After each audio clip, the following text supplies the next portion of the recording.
Chapter 189 to 191. You see, 1,000 years ago, a person from the Otsutsuki clan came to this planet to gather chakra fruit. Ray started, causing his wives to look at him strangely. Chuckling, Ray continued, "A lot happened. This person betrayed her comrades, stabbing them in their back in order to have the fruit for herself. Or that's the story, as I know it. Who knows if it is the truth? Too many years passed since then, after all." Ray shook his head before becoming serious again. But what is important is that this person ate the chakra fruit, becoming the progenitor of chakra, the rabbit goddess Kaguya. Goddess? Conan looked intently at Ray. "You are training us to fight a goddess?" She added, almost in disbelief. "No, not at all." Ray smiled at Conan's baffled expression, something not seen that often. "In a fight to the death, you would lose to Kaguya even if you teamed up and possessed fully grown bijou. No, leave Kaguya to me. Who knows, maybe you will get another sister out of it." Ray mischievously joked. He seriously didn't believe that. Not really. Kaguya was, well, for human, calling her goddess was not that wrong if one took into consideration what she was really capable of. Anyway, it's not Kaguya who is important here. She was betrayed by her 2 sons and sealed in the moon. But I digress. They had their own reasons, and it is hard to say who is right and who wrong. Moons? Tsunade muttered, for a moment forgetting she was in Ray's dimension and subconsciously looking up. Realizing what she did, her cheeks pinked. "You said they came to this planet?" Ringo slowly started. "That means they are in fact not from this planet, right?" She asked with a bit of an unbelieving undertone, finding it kinda hard to accept that aliens existed. Ray nodded, causing Ringo to bite her lower lips as a need for more intel flashed through her eyes, her mind switching into her assassin mode. She needed info, their weaknesses, their habits, their... Suddenly, a soft blue ball of chakra tenderly impacted Ringo's forehead, getting her out of her funk as the other girls giggled. "Calm down, Ringo. We have a few decades until they attack." Ray said, "In fact, I have an idea how to hide this planet from them, but it would need a lot of power, time, and resources. But I am up for it. I didn't build my village only to have it destroyed by some wannabe pale-skinned fruit muncher. And I guess, having a goddess as a power source would really help these plans, right?" May quipped, making Ray blink at her before nodding with a grin. "But Kaguya is a piece of work in itself. Getting her out of the moon would be incredibly hard. Getting her to cooperate with us would be difficult because I have no idea what her mental state is or if she is really affected by the chakra fruit or not. If I get skilled and strong enough to safely pull her out of the moon while being capable of stuffing her inside of it again, sure, we can try getting her on our side. If not, fuck her. Not worth the risk." Ray seriously said, causing all 5 women to instinctively straighten up. Ray didn't have any qualms about doing something others would consider a veritable suicide attempt for years. Now, he actually says that there is something he thinks is dangerous enough that the risks are not worth the possible results. The girls naturally knew what exactly that meant. Any normal chap trying to pull that off would most likely not survive the next day. Thoughts about getting Kaguya out of the moon quickly left their minds. It would be better to leave that to Ray. Even Conan decided to focus on something else. Sure, she handled many things, but when it came to decisions that really mattered or would propel them ahead above the shoulders of others, it was always Ray who made the decision. Conan could live with that. She trusted Ray with her life, so there was no need to bother with what to do with a possibly murderous godlike being who was sealed for a millennium. Ray will figure it out. She mentally shrugged while her expression was the perfect image of calm with a slightly amused smile as her mind was deciding what lingerie to take into bed tonight to properly motivate her Ray. "How strong do you need us to be to contend against Otsutsuki?" Pakura asked the important question as she distractedly patted Emerald. She was the weakest of the group, and while she was slowly catching up, this revelation meant she didn't have the leisure of being half-assed in her training. Ray helplessly shrugged at her question. "I have no idea, to be honest. The bijou are a nice step up, and it will give us the energy levels necessary to contend against them in case I will be unable to isolate this planet. After we got the bijou into ourselves, then we will have to learn more about chakra and its possible applications. We know nothing about it," Ray bitterly stated. "Ah." Conan's eyes slightly widened as if she realized something. "I see," Tsunade muttered, her tone a bit mischievous. Ringo simply raised her eyebrow at Ray in an "are you serious" manner. Pakura stayed stoic, but the corners of her lips were twitching. She was one of those who was setting up the system in Ray's hidden village. While she had no idea what good it would be when she was setting it up, now she understood why it was done that way almost instantly. "I, on the other hand, don't see." May pouted and crossed her hands under her chest, supported by Auburn, who heatedly yipped in agreement. "That's not very surprising." Conan smugly smirked before continuing in an admonishing tone that had May silenced in a jiffy. "You refused any position of management in the village, and don't bother with what is going on with it. You would naturally not make the connection." She shrugged. If you did, you would know that our village has a bit of a different promotion system than others. Not only our ninjas need to reach some standard of power before they can be promoted, every chunin aiming to become a jonin has to invent a new technique and hand it to the promotion board to be reviewed. We made it into a rite of passage of sorts. To think Ray added it so that every single ninja of ours can come up with a new way to use chakra for us when we reach the stage where we need a bit of inspiration to get stronger. Conan giggled. It could be actually called cheating. Ray simply grinned at Conan. My village, my rules. Even if they knew, they can't really complain. Not with the benefits our village offers. He then moved his gaze towards Ringo. But yes, once we get to the level where our chakra reserves would be pretty much big enough and our enemies would have similarly massive reserves, it would all come to technique, and that's why having hundreds of working chakra usage concepts from our dutiful ninja force will be helpful. They don't have to make something powerful, just something to give us a push in the right direction. We can develop the technique to be powerful, but we need at the very least a working foundation. This way, we won't have to spend our time trying to come up with one. I just now realized. Tsunade raised her eyes towards Ray, affectionately gazing at him. You really couldn't be bothered what happens to the world, could you? Her tone was almost sad but also content at the same time. Tsunade's eyes slowly trailed over her sister's. As long as we are fine, you wouldn't care. Tsunade bitterly smiled, tearing up. Thank you, Ray, for doing so much for me. Ray and his other girls stayed silent with their own thoughts as they listened to Tsunade's muted happy sobs as she tried to regain control of her emotions. Ray didn't want to go into this discussion because even he knew it was a lost cause. And now that Tsunade said it aloud, his wives knew it too. In the end, his reasons why he cared what happens to the elemental nations were simple. Tsunade was still fond of Konoha. Conan was proud of the Bairi company she helped build up. Pakura didn't want to see Suna destroyed. And in some way, Ringo still cared about KasiCair. That was honestly it. He simply didn't want to see them sad. Ray, clad in an ornamental kimono usually worn by nobles, with a dressed-up Tsunade on his arm, came in front of Toyotomi Hideyori, the daimyo of the Country of Fire, and slightly bowed in greetings. The man actually showed surprise at their attendance, as since the fiasco with Root, the diplomat from Land of Spring never attended his birthday parties. The relations between their countries were that bad. Toyotomi was naturally shocked when a man wearing a kimono decorated with a symbol for the newly renamed Land of Spring appeared in front of him. Especially since Tsunade freaking Senju, the hardest-to-find person on the damned continent, was his date. Toyotomi distinctly remembered Hirozen Sarutobi asking him if his spy network caught a whiff of Tsunade's whereabouts. The old coot clearly wanted to beg his former apprentice for money from the Senju accounts, but without her explicit permission, Hokage or not, the accounts stayed sealed.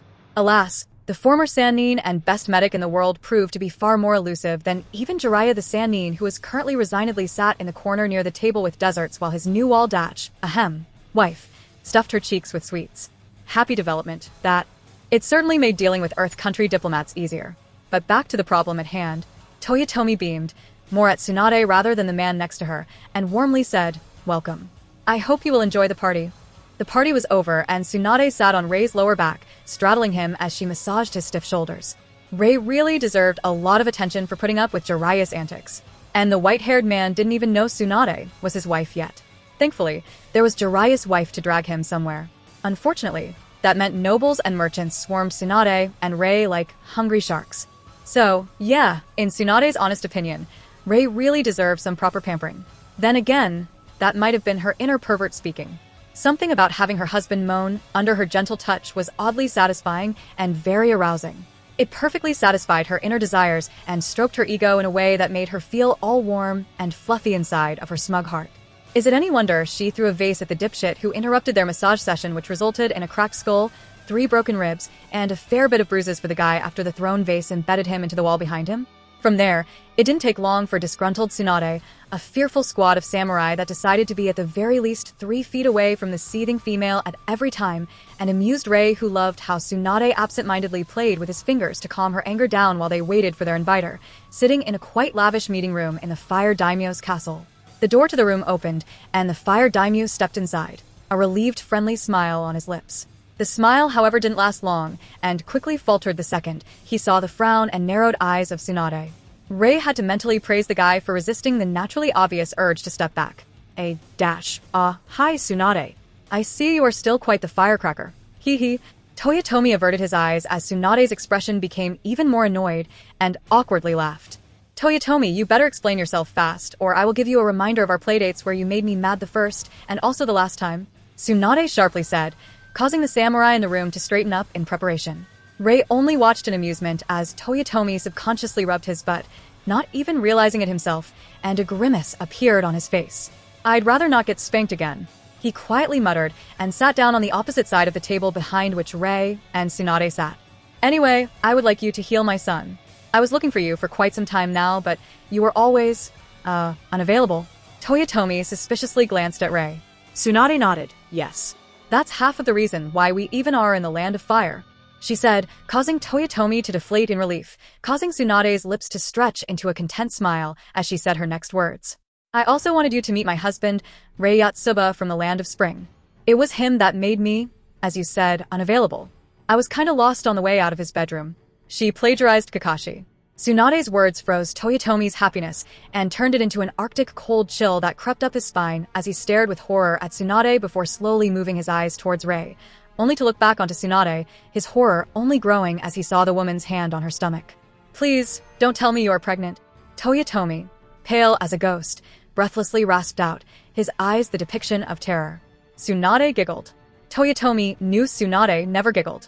Toyotomi was about to faint from the sheer consequences of this, when Tsunade's voice pulled him out of his brief misery. "No." "Of course not," she deadpanned. And just like that, Toyotomi felt all weight as if lift from his shoulders while his upper body leaned forward, and his forehead impacted the table from the sheer relief. Letting out a brief groan, Toyotomi drawled, "Don't spook me like that, Tsunade. I had enough international incidents to last me a few years." He sighed before mumbling the last part for himself. "You're too old for kids anyway. Nice to meet you, Hideyori-sama." Rei decided to interject before Tsunade flattened the man who apparently didn't account for enhanced hearing of shinobi. "I must say Tsunade didn't talk much about you." He half-stated and half-asked in an unsure manner. Toyotomi snorted, and Rei was yet again surprised at how casual this meeting became. "Of course, she wouldn't talk about me. Once upon a time, we were engaged, but she decided to become a ninja rather than my wife. At best, we are childhood friends now." Toyotomi helplessly shook his head. "That said, your relationship is still a massive pain in the ass." He gave Rei his best stern-piercing look, but much to Toyotomi's surprise, Rei just shrugged as if he didn't care, and Tsunade giggled again. Toyotomi could feel the beginning of a profound headache forming. "And why exactly would it be a problem?" Rei asked. Believe it or not, he had no idea this would happen. When he planned this trip to the Land of Fire, he made sure to plan it all. He knew why they were going here. He knew what he wanted to gain here. He knew why he took Tsunade with him. Despite all that, this short meeting held many new revelations for him. Tsunade was engaged to the Fire Daimyo? Shocker. She was his childhood friend? Poor lad. And for some reason, Tsunade being with him, being with a foreigner was apparently a problem. Rei really didn't like where this was going, as it might just complicate his previous plans. Rei glanced at Tsunade, causing her to fidget a bit as she threw him an apologetic look. "Sorry, I only remembered it now. You know how I hate politics, so I never gave this much attention." She suddenly stopped herself and with her eyes gestured towards the samurai standing at attention near the walls. Toyotomi quickly understood the gesture and sent his samurai guards and the hidden member of his ninja guard out of the room before strapping a secrecy seal on the table. Civilian he may be, but he had a few tricks up his sleeve. "Tsunade is talking about." He started. "Show." Tsunade sternly silenced the man before fluidly grasping a needle in her hair and pulling it out, causing her hair to fall onto her shoulders. With a flick of her wrist, the needle sailed through the air towards one of the corners where it nailed a previously invisible figure to the wall, straight through his forehead. "Root." Tsunade deadpanned at Toyotomi, who gained a look of realization before his eyes sparkled with barely hidden anger. Neither Rei nor Tsunade had any doubt that there would be harsh words exchanged with Hiruzen about this. After all, the daimyo spent millions of ryo because of the diplomatic fallout from the last incident with Root, and after that, he gave his explicit order to have them disbanded. To find they ignored it, and one was spying on his meetings. Sucks to be Sarutobi right about now. Rei mentally snickered. "Well, now that we are alone, could you tell me what this is actually about?" Rei turned to Tsunade, who sheepishly nodded, squeezing his hand a bit stronger now while her eyes nervously looked at his. You see, he is talking about the secret section 27 of Konoha Creation Treaty between the Senju clan and the Hideyori royal family. You see, Konoha is different from other hidden ninja villages on a very fundamental level. The section is about the creation of the autonomous country of Konoha. Autonomous country of Konoha? Rei did almost a double take, understanding what Tsunade was telling him. Konoha basically didn't belong to the country of fire. But how? That's not how things are now. Hokage is definitely under the command of daimyo. Well, figuratively speaking, at least. Tsunade gave Rei an awkward smile and shrugged before giving Toyotomi a meaningful glance, urging him to explain. Right. Toyotomi sighed in exasperation. There is no freaking way Tsunade would pay enough attention in her studies to know this political bullshit, as she would claim. He mockingly shook his head before stiffening as Tsunade leaked a bit of her killing intent at the poor guy. To be honest, the amount Tsunade leaked betrayed that she was at most quite annoyed. She really didn't like having her embarrassing moments revealed in front of her husband. Anyway, Toyotomi coughed and averted his eyes from Tsunade to Rei, trying to ignore her. The Hokage is basically something like a regent. Seeing how dubious Rei looked, Toyotomi gave him a knowing smile. I have no doubt people who actually know this could be numbered on one hand. That's why it works and why Konoha can elect their own Hokages as if they were like every other village. But elected Hokage is under the daimyo of the fire country in the proverbial food chain. To be honest, the land on which Konoha stands belongs all to the Senju clan, whereas other clans only rent it for free, as was decided in initial negotiations when new clans became a part of Konoha, while most of the land is rented for a ridiculously small fee. That's why Konoha is such a good place to live in for civilians, and especially merchants. The cost of land there is very low. Alas, the Senju accounts are very fat due to collecting a part of the rent from the whole village, while the other part goes to the treasury of the governing body. Mito was really one scarily smart woman. Toyotomi snickered. Oh, so that's why it was so easy to relocate the Uchiha clan to the outskirts after the Kyuubi incident. They simply did not own the land on which their residential area stood, so they could be ordered to clean it up and get the fuck out of there by. Rei stopped for a second before promptly facepalming. Hokage is also overseeing the usage of the land, right? Toyotomi could only shrug in a what can you do kind of way and started explaining. Hashirama was naive, but my grandfather often said the man was not stupid. He could see the mess in his own clan when elders tried to grab more political power. And they said the Senju clan was very family-oriented and friendly. If it was bad in the Senju clan, Hashirama knew it would be worse in other clans. He made sure to have his wife, Mito Uzumaki, right next to him when they were creating the treaty document. The woman was supposedly quite fiery and wouldn't give a quarter no matter what. Toyotomi said, taking a sip from his tea, hence, the final treaty was made. The Konoha was to be run as it is today, with their Hokages and stuff, and the other hidden villages copied it. What is secret, though, is that Senju Mito made damn sure to add a fail-safe clause into the treaty, saying that the head of the Senju clan can declare himself a daimyo of Konoha if the ruling body was corrupted, seizing the proverbial reins. After all, the Senju clan already owned all of the land. They already were daimyo in all but name and power, of which neither would be hard for the clan to quickly acquire. Not when the Hideyori royal family would support them. Toyotomi finished the history lesson. But nobody ever approached me with problems with the land when I was in the village during the Third War. If I owned it and nobody needed anything from me, Tsunade mumbled, narrowing her eyes. Toyotomi glanced at Rei. Your husband is correct, Tsunade. Hokage has the right to oversee the usage and distribution of the land if the Senju clan head doesn't want the duty. Considering you never signed up for it, he trailed off. I think the Hokage hopes you have no idea about the treaty since your clan died off so fast. He knows how disinterested you are in politics. Plus, you never really showed any knowledge of its existence, did you? Toyotomi remarked, causing Tsunade to still as memories flashed through her eyes. Memories of her sensei, asking questions. She remembered what she told him. She said she would definitely not want more responsibilities on top of running the hospital. That son of a bitch. He basically confirmed, I don't want to do it without even mentioning what exactly it is. Tsunade clenched her jaw in disbelief. He tricked me, she added, her eyes wide. Konoha's higher-ups must have been over the moon when they got to know you cannot have children, Rei carefully stated, not liking where this train of thoughts is leading them. What? Tsunade stammered, caught off guard by the suddenness of that statement since she was still in the process of accepting that she was tricked by her own sensei. Despite her initial surprise, she lived with Rei for well over a decade, and that, for a skilled kunoichi, meant she at least somewhat knew how his mind worked. It didn't take her long to understand what he was insinuating. Her eyes dimmed and her fists clenched as anger flooded her. Sure, it was a baseless suggestion, but it made a disgusting amount of sense. Especially with the new revelations. Rei gave Tsunade a side glance and squeezed her hand in a reassuring manner, getting a weak, extremely fake smile in return. We have no proof of it yet. Don't be so down. Maybe we are wrong. What are you talking about? Toyotomi asked, frowning at being left out. Tsunade and Rei looked at each other, and Rei gave her an uncaring shrug, meaning it was up to her if she wanted to tell him. Sighing and rubbing the bridge of her nose, Tsunade started in a somewhat sullen manner. Sarutobi told me he knew somebody was hunting the surviving Senju clansmen in the period between the First and the Second War, but he had no way to counter it. I gave him quite the scolding for not telling the Senju clan that it was happening. For all we knew, we were simply unlucky, and fate had it for us. But I understood that it might have started panic or whatever reason he threw at me. I understood his reasoning why he didn't tell, and focused on investigating.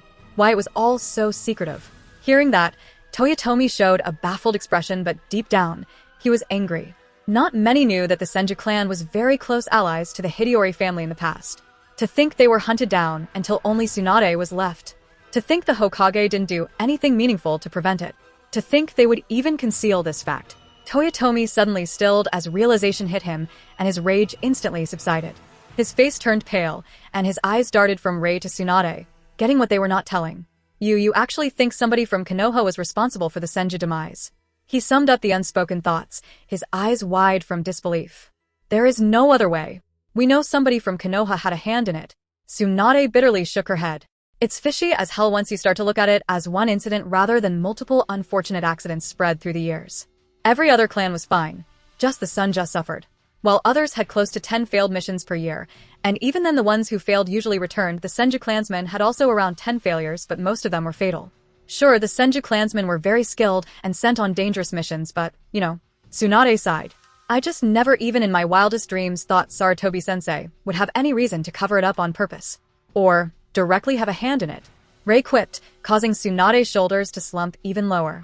Realizing his mistake, Rei winced and scooted closer to the downtrodden woman, embracing her close to his chest. He had no motive. I knew that Sarutobi is a right bastard. Rei spoke towards Toyotomi while caressing Tsunade's hair. But we never could think of any motivation why he would support the Senju purge. After all, he was Tobirama's pupil. So was Danzo. Tsunade spat. And he truly cares for Konoha. Rei finished, not minding Tsunade's interruption. But with this new revelation, it became self-evident why he, as the head of the Sarutobi clan, would not want the Senju clan alive. The clause in the treaty is simply a preventive measure if the village became corrupt. The Senju clan had every right to do this, and every clan head of that time accepted it, knowing the honorable Senju would not abuse it. But Toyotomi sighed. It would be awfully convenient if the Senju clan disappeared and nobody could usurp Konoha's leadership on a whim, wouldn't it? Rei continued. Why stop somebody helping get rid of the problem? No. But Tsunade is his pupil. Someone he loves like his own daughter. After confirming she knew nothing about it, Toyotomi nodded. But Danzo has no such problem. Once Tsunade started digging in the old files, and even got the blood samples proving that somebody purged the Senju blood from Konoha, all bets were off. Hence the numerous assassination attempts when I was in Konoha. And here I thought it was because of me blocking his bills. I still don't think that Sarutobi is directly responsible. I wouldn't be surprised if he knew about it and knew exactly who was behind it, but I don't think he had a hand in it. Tsunade added, having enough for the day. She nudged Rei. Let's end this here. I need my cuddly time to get my head away from... Rei instantly leaned forward and kissed Tsunade the second she started speaking in that depressing way. That's fine. He smiled. There is no other way. We know somebody from Konoha had a hand in it. Tsunade bitterly shook her head. It's fishy as hell once you start to look at it as one incident rather than multiple unfortunate accidents spread through the years. Every other clan was fine. Just the Sunja suffered. While others had close to 10 failed missions per year, and even then the ones who failed usually returned, the Senju clansmen had also around 10 failures, but most of them were fatal. Sure, the Senju clansmen were very skilled and sent on dangerous missions, but, Tsunade sighed. I just never even in my wildest dreams thought Sarutobi-sensei would have any reason to cover it up on purpose. Or directly have a hand in it. Rei quipped, causing Tsunade's shoulders to slump even lower.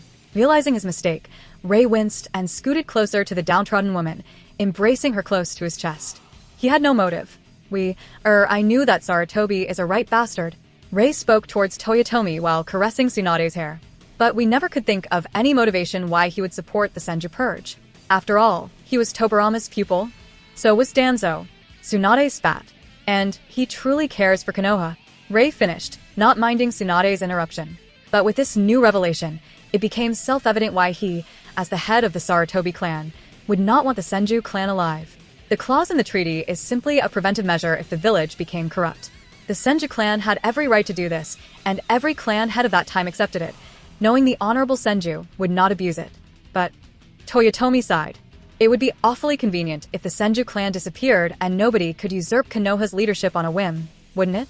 Rei continued. Why stop somebody helping get rid of the problem? No. But Tsunade is his pupil. Someone he loves like his own daughter. After confirming she knew nothing about it, Toyotomi nodded. But Danzo has no such problem. Once Tsunade started digging in the old files, and even got the blood samples proving that somebody purged the Senja blood from Konoha, all bets were off. Hence the numerous assassination attempts when I was in Konoha. And here I thought it was because of me blocking his bills. I still don't think that Sarutobi is directly responsible. I wouldn't be surprised if he knew about it and knew exactly who was behind it, but I don't think he had a hand in it. Tsunade added, having enough for the day. She nudged Rei. Let's end this here.